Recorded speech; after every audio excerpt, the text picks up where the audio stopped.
theme. Federal government tasked on addressing insecurity in Nigeria as Agwata Diocesan Synod ends. Organized labor suspends nationwide strike. And on the foreign scene, flood sweeper southern Germany killing 4. Before the news in detail, here is a special message. Governor Chukwuma Soludo has come for a total turnaround maintenance of the Anambra State economy and promotion of core Igbo values. Let's give him maximum support for the task ahead. My name is Chidimma Oranwen. You're welcome to the news tonight. Anambra Governor's wife, Mrs. Nonye Soludo, has encouraged public officers and affluent individuals in the state to take up enrollment of their people into the Anambra State Health Insurance Scheme as part of their social responsibilities for poor communities. Mrs. Soludo, who stated this during the recent flag off of human papillomavirus HPV vaccination in Anambra State, explained such model, if comprehensively adopted, would reduce the weight of the state's health sector and boost the life expectancy in the state. The governor's wife noted that the affordability and coverage of the Anambra State Health Insurance Scheme and what to make it most unique, adding that the current administration understands the need to provide quality, accessible and affordable health care for every resident of the state. She said that public office holders and well-to-do individuals could capitalize on the scheme's affordability and uniqueness to benefit the people of their respective communities, especially those who are limited by financial demands. Mrs. Soludo further added that religious institutions and social groups could also champion the enrollment for members, stressing that the general idea is to provide quick and cost-effective fallback for individuals and homes that cannot afford basic health care. The governor's wife went further to explain that if the state's health insurance benefit could be comprehensively explored, Anambra would get better from it, and common sicknesses, which often lead to death, could be prevented. She also urged individuals and families who can afford the premium to enroll in the scheme and save themselves from spending huge capital from ailments that could easily be taken care of by health insurance. Mrs. Soludo further urged young families to take advantage of the ongoing free antenatal care and delivery services in the state, which also covers cesarean section, births, and other natal procedures. The 7th Synod of the Agwata Diocese of the Anglican Communion has concluded its first session at St. Thomas Parish, Ubuchi, with a call to the federal government to take more decisive action in addressing insecurity and restoring hope in governance. In a 6-point communique issued at the end of the 3-day Synod themed The Church Great Task, the Great Commandment, the Synod expressed concern over the federal government's slow pace in combating insecurity and armed banditry, which threatens the peace and well-being of Nigerians. We have details of this report from our studio. The Synod regretted the hardship caused by unfriendly government policies and urged the federal government to revitalize the economy for improved living standards. It also decried the brain drain in key sectors due to the mass exodus of young professionals seeking better opportunities abroad. The Synod commended Governor Chukwuma Soludo and his team for the achievements in Anambra State, particularly in security, law and order, infrastructure and economic transformation, which have earned him multiple awards, including the Champion Newspaper 2023 Governor of the Year Award for Infrastructure and Rural Development. The Agwata Synod lauded the Anambra State government's free education policy in public primary schools and junior secondary schools, as well as the employment of more teachers, and urged the governor to maintain his promise of merit-based appointments without regard to church denomination. The communique signed by Right Reverend Samuel Ezofu, President of the Synod and Bishop of Agwata Diocese, and Reverend Uzo Chukwuma Ojeukwu, Clerical Synod Secretary, congratulated Justice Peter Obiora, Chancellor of the Diocese, on his elevation to the Court of Appeal, and charged Nigerians to continue praying and working towards the total transformation of the country in its current state of distress. Grand finale of the month-long Ewimo Cultural Festival of Oka people has been held with lots of masquerading and funfair activities. Cultural enthusiasts turned out in large numbers to revel in the Oka rich cultural heritage. Correspondent Kene Chukwuchukwudi brings more details. The Oloibiri Shrine, located within the Nkwamenyi Market, gathered masquerades, indigenes, groups, and personalities from the 33 villages that makes Awka town and beyond, who gathered to pay their homage to Imoka Shrine and enjoy the festivities of 2024 celebration. Speaking during the event, a prestigious Ozoka title holder, Chief Jeff Nweke, noted that the Imoka celebration is Awka's identity that brings happiness in the heart of every Onyoka, reminding them of the brotherhood they share, as that of this year is peaceful, urging Awka people never to lose faith in proudly celebrating their culture. This year, what about Galani?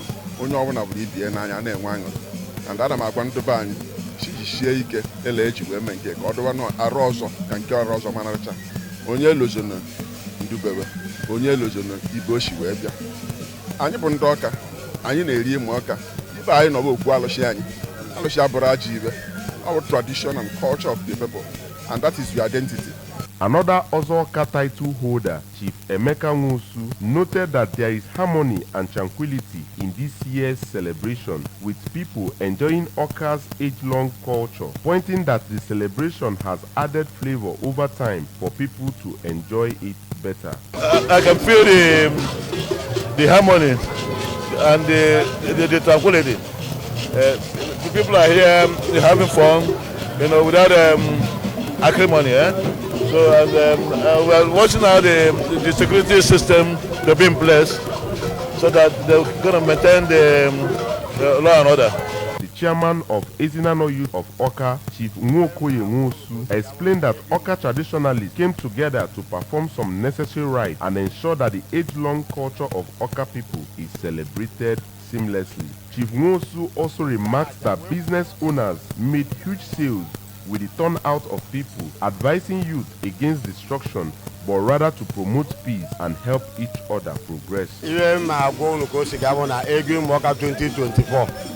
Bo Olili Icom, Olili Walker, Sayona Yumo by Vasela Kanaji, or the Rockanama.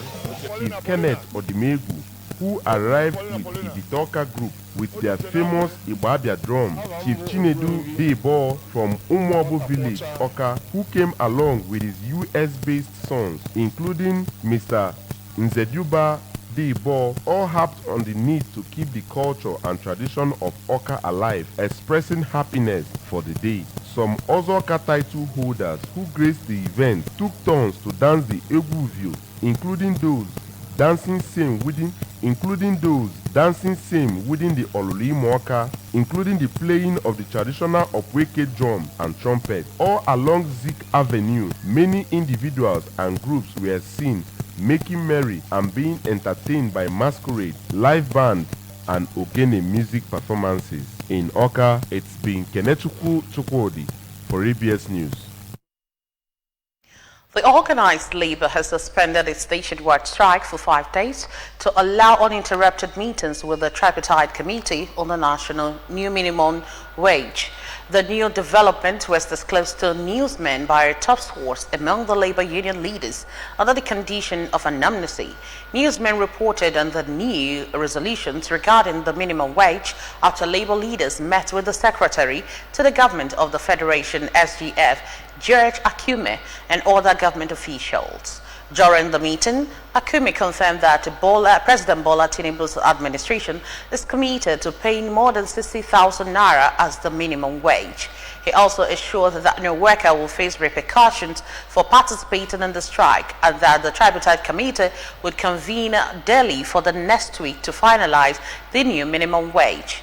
Consequently, all government and private offices are expected to reopen and operate as usual.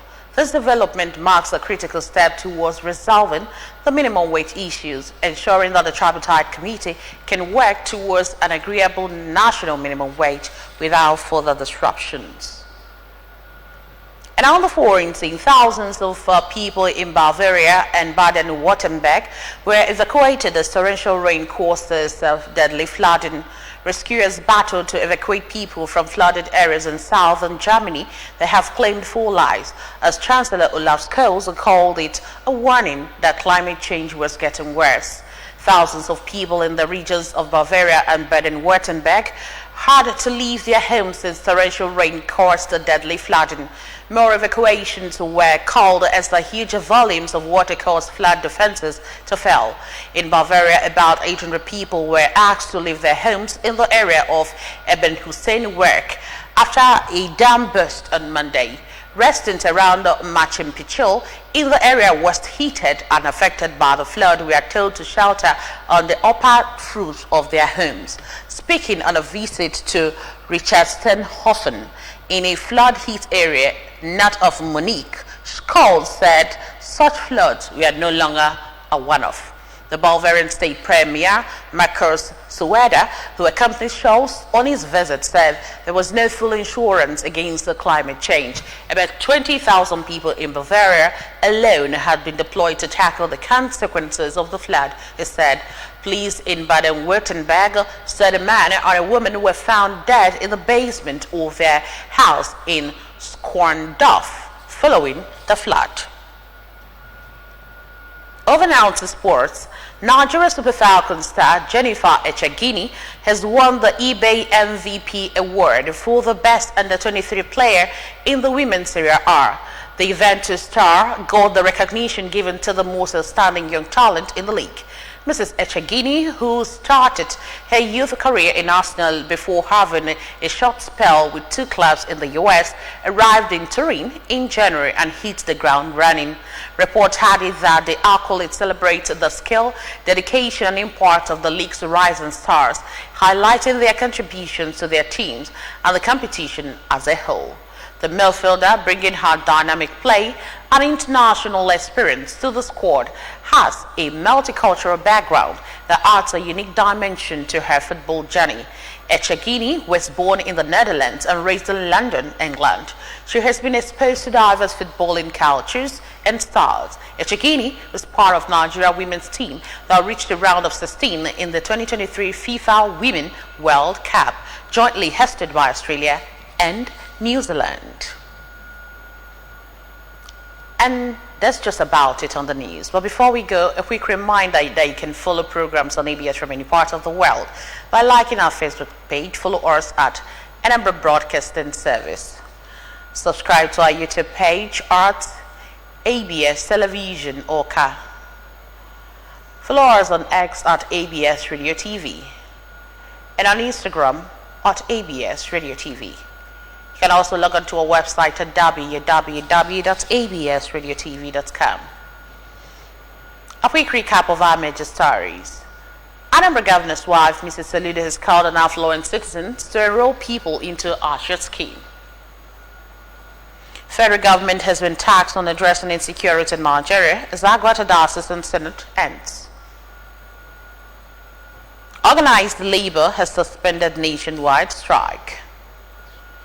And on the foreign scene, we told you that floods has swept to southern Germany, killing 4.